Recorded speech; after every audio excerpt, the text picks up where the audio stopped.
all of us up front here are connected with journalism in some way, and we did not get lost on the way to a journalism conference.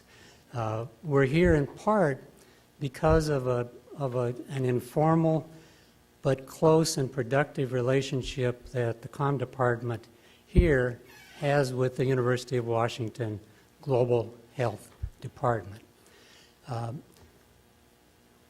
We're delighted to be part of this program and pleased that so many of you want to share in this discussion.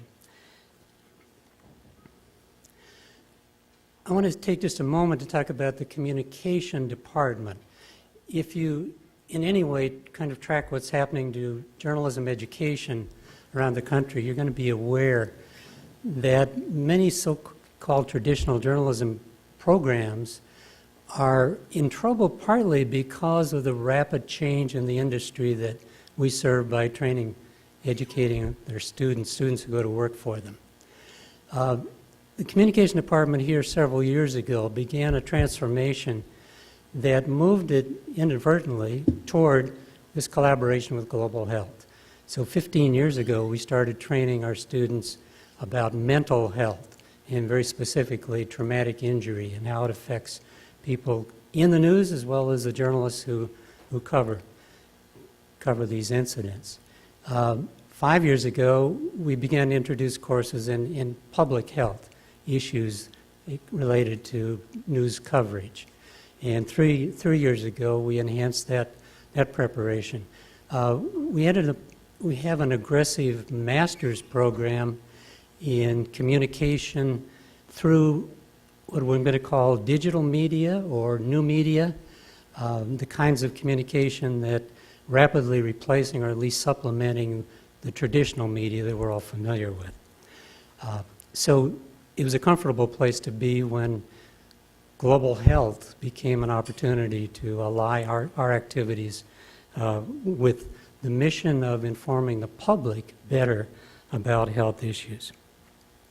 And it's created opportunities for us in journalism, and we want to take this time today to suggest to you some of the things that are being done that reflect these opportunities.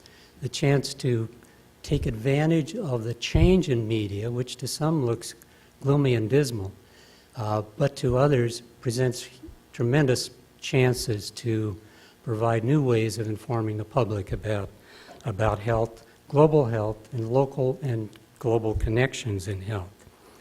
I heard somebody in this very room yesterday say that we're not using the tools that we have. And some of what we're talking about today will be about those tools, the media tools, the communication tools that can connect your interests, your activities, your fieldwork, your research to the public so that the public knows what's happening. And the other line I heard that resonated so strongly with me was, we're not telling the stories of what we do. So a large part of what we're concerned about today is how to make your work so important into the kinds of stories that make sense to the public, and particularly those people in the public who can influence those outcomes for you. The stories are not getting out, somebody said, and that's partly what we're concerned about, because they are getting out, and we're going to show you some of the ways that they are. The panelists all have significant involvement in efforts to use these new media to tell stories about public health and global health. I'll introduce them in the order in which they'll be speaking to you. Richard Kipling is the managing editor of the California Healthcare Foundation's Center for Health Reporting, which is based at the University of Southern California, Annenberg School for Communication and Journalism. Mr. Kipling is a former editor of the Los Angeles Times, has many years' experience there, and he'll tell you how he's now involved in working with the media in California to develop health projects. Jim Simon is the assistant managing editor of the Seattle Times and has been at the Times for 25 years or so, but in that time serving as editor and reporter in various roles, has done a significant amount of international travel and reporting, including health reporting and environmental reporting. Joanne Silberner has just joined us in the communication department here at the University of Washington this fall as Artist in Residence, a beautiful title for somebody whose career has been spent reporting for National Public Radio on global and national health policy. For 18 years, she was a health policy correspondent for National Public Radio. And Tom Paulson, formerly with the Seattle Post-Intelligencer, is now the host of an innovative and important project co-sponsored by the public radio station KPLU, based in Tacoma and Seattle, and National Public Radio, to provide an active, dynamic site on global health news.